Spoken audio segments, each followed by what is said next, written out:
So living with my dad and my brother was very, very difficult. My mom and my dad, they argued a lot. I remember being afraid all the time.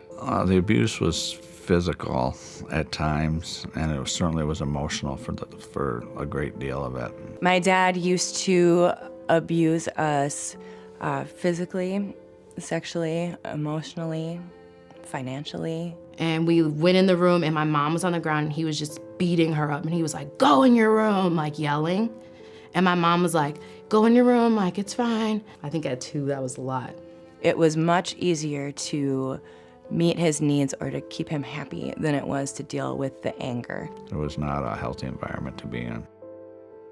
The way we look at abuse, especially here at DAP, is it's a pattern of behavior that exerts power and control and harms another human being. I learned how to rationalize abnormal behavior in my mind because nothing growing up made sense. If somebody has experienced a lot of trauma, they don't feel safe. I just think I was scared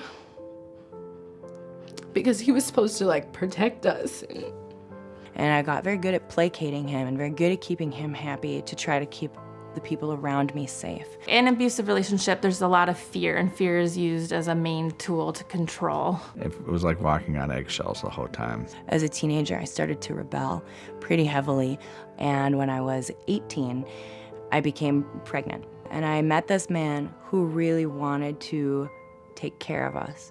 Everything changed when we moved in together. Most people think of physical violence when they think of abuse, but abuse starts with little things, manipulations or control. Fear can be as subtle as a look. But as things progressed, the relationship changed, and he did start to become physically violent as well. My son was in the same situation or close to it that I had been in as a kid. That was the day that I told him he needed to leave. My abuse wasn't the same as my dad and my brother's at all.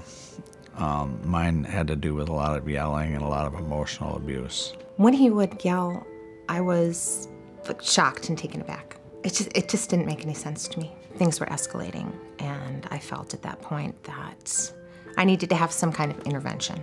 I was in disbelief when she called the police. I didn't understand why I was being arrested because I wasn't being any different than I had normally been the whole time.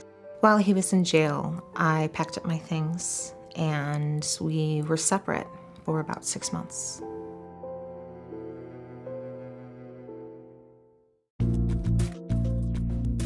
So when people come to DAP, some of them, especially in the women's program, will come voluntarily, and then some of them will be mandated by probation officers or child protection or various other service providers. When I came to DAP when I was 4, I just remember drawing a lot of pictures and playing. After I would draw it, they would ask me, "Oh, what is that?" And I think being able to talk about it, like at my age, the way I remembered it and the way I felt it was something that was very healing for me. My son was starting to act out. I see this as an impact of the abuse that he witnessed. I called DAP, and the woman said, "You know, your son can do the children's program, but we won't let him unless you do the women's program too."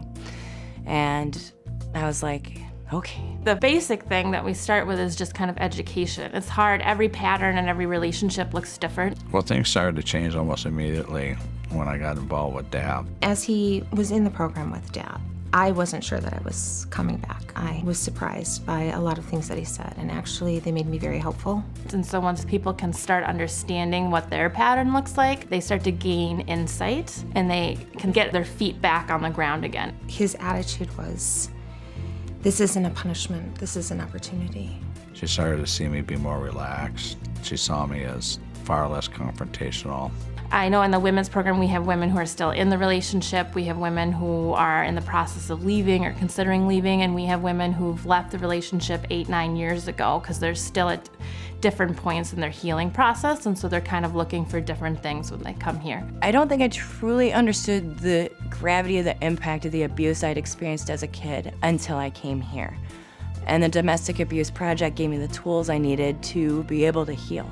I'm a psychology major, and I knew that I was gonna have to find an internship, and I definitely knew that DAP was the place for me. It's always held like a special place for me. My life wouldn't be the way it is if I wasn't here.